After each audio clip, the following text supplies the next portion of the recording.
परेम अहम अहम खाइदोकनी हालबनीना होय अहामदा अई लेजरिबो बोर्डसिदा अहम थोना खाइदोगे अनि अहम मरी मा ते पर मापन ने को मई मापन छान तम मसिरो मई अक्षर को हक्सानी पार्ट मतुनी न दुन थोड़ी कोक्शन लाइन पानाइना यामना कहे मोंगा साइ खादा है सत्य खादा है कोई दगी जेक लाया सत्य खादा है कोई दगी जेक को हैकिंग सिस्टम से मसिबो कोइना कॉन्थोक्टा को इन पानी अदुगा इंग्रजी की मानगनी बेंगली मानगनी मैं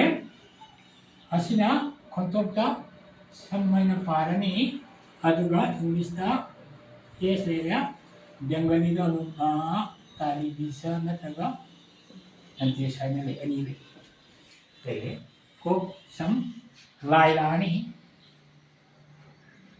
लाई से कॉन्थोक्टा लाई ने पागनी अदुगा इंग्लिश की ए मानगनी बेंगली की मानगनी सिले मथंग मिल है कोपरागा समना मथंग मिल है मिची ये मसी थत्ती खादला है थत्ती खादला है कोई दिगी जेक चले कोई दिगी जेक चले थत्ती खादला सिना कॉन्थोक्टा मी पैन पागनी अदुगा इंग्रजी की एम गा मानगनी बेंगली की त मा गा मानगनी मथंगा मीट लागी मीट मदिंग पांगी पालाया कॉन्थोक पायने पागनी अदु ई गा मानगनी बेंगली दा पा गा मानगनी अखोई ngasi Kolhapurda Meitei Irol Yek Loina Silon Apun Baluk Milal Assam Pana Loina Manipur gi Milal Mayai Losinga Khusangnaga Haukiba 2023 gi January thadagi Assam gi koi Manipuri Chinau Singju Meitei me Khangda Jataba Mathau Tarakana koi diploma course asi Kolhapur gi Apum Masida Hangdoktuna koi Mamang gi Chahi January gi takpa horakhibani Auna koi gi Chorakpa ngasi bokta koi Chinau Chani muk koi Assam gi Barak Tampak gi Kasar gi Meitei Chinau diploma course tambal loisre hoji akoina tai base diploma course ki mari suba haidi 4th semester akoje chahi amagi course ga semester mari thona khaidoi semester mari asi tha hum gi semester amam gi exam torga hoji tai base 4th semester ni 4th semester ga akoigi Meitei gi ari bai ityas panthoi bi gumba akoigi naina bagi like sta koi syllabus gi yawi third semester da koi Barak Tampak ki ityas naina ba second semester da koi Meitei mek kamaina horakhiba koi puya kamai tokba dum naina ba first semester ka koina mayek kok sam lai se kamaina khangadage habagi semester mari se ga takak naina koi tai koina haji hangdok chiriba diploma course asi koi ngasi bo haukiba mas ki tangta da Assam sakana koi Assam da su Meitei mayekna class 1 dagi tamba yaragani haina cabinet wareb low kibasida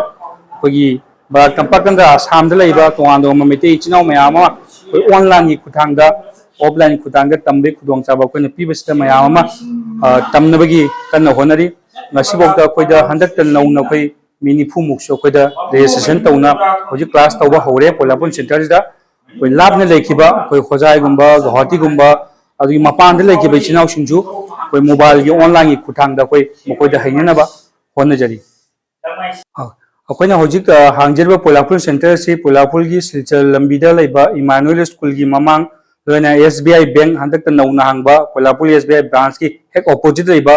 building number ki second floor dine akhona class takchire bse koi kana guma tambi nim bai Chinau singa koi ga paw phongna miraga thuba matam da koi registration tawduna ming chambiraga koi Meitei mek diploma course tamina ba koi ngasi Kasar life ki khutang da mayam da pawjinjeri सेथजरी बा उयागी लातम दा कोन ममांगी class का दा पादवी खुंगुल make Singh तमग्रो मतुंग ngasi jiri nautingong hambal kab akone yengdori se nautingong kanano habise koi langai khangde adubu akoi nei khoi gi u wari da puya da lerim liba puya gi latam sing lerim se koi khang basi tangai padum lai aduna ni akoi na semester sida lai basi adubu nautingong hambal kab basi kayam ngasideina kayam kuirabagi mamang lai thokhiba thodokno haibadu akoi parasita mati amane nejari manipur site gi angan matamgi uya sing manungda nauthingkhong ambal kaba ko lai asisu thodokna singthabada yani singthabada matik chaba lairik ni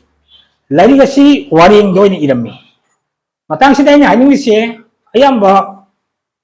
machin ngai da mamang ngai da iram lairik sing se am siring mong oina toi tentak na toba waring ini lobuwa wat adubu nauthingkhong ambal kaba lai asi waring de iram lairik ni manipuri site da waring iho asi fana nganba matamdagi leire basi nauthingkhong ambal kaba haiba uyasidi khangba ngam eko metegi site da waring sikra matamdagi lai hainin jingu matamda nauthingkhong ambal kaba sina ekosu waring gi mongdi ibasi anangali matamdagi leire basi nauthingkhong ambal kaba haiba uyasidi khangba ngam adubu laik sida taseng na adi ai bagi ming adu hani iram badi leite adubu koi nainaba agi matung inna kona larik amada kana ai ba masung i bagi ingshok tarik na i basi 18th century matung de ori 18th century mamang da leram larik singse ai amana ai bagi ming iram de amasung madudre i hibagi ingshok tarik na sing iram de maduna koina nauthingkhong ambal ka se asi yobu li re habsi ta haidin bajad lihen ninge na aikoina laik se ti ni hen basu yade nahon ninge na ibasu yade adubu nauthingkhong ambal ka ba hariba irakpa matamda mahagi sinari bo wahi wata asina ta eba kram matamda leramba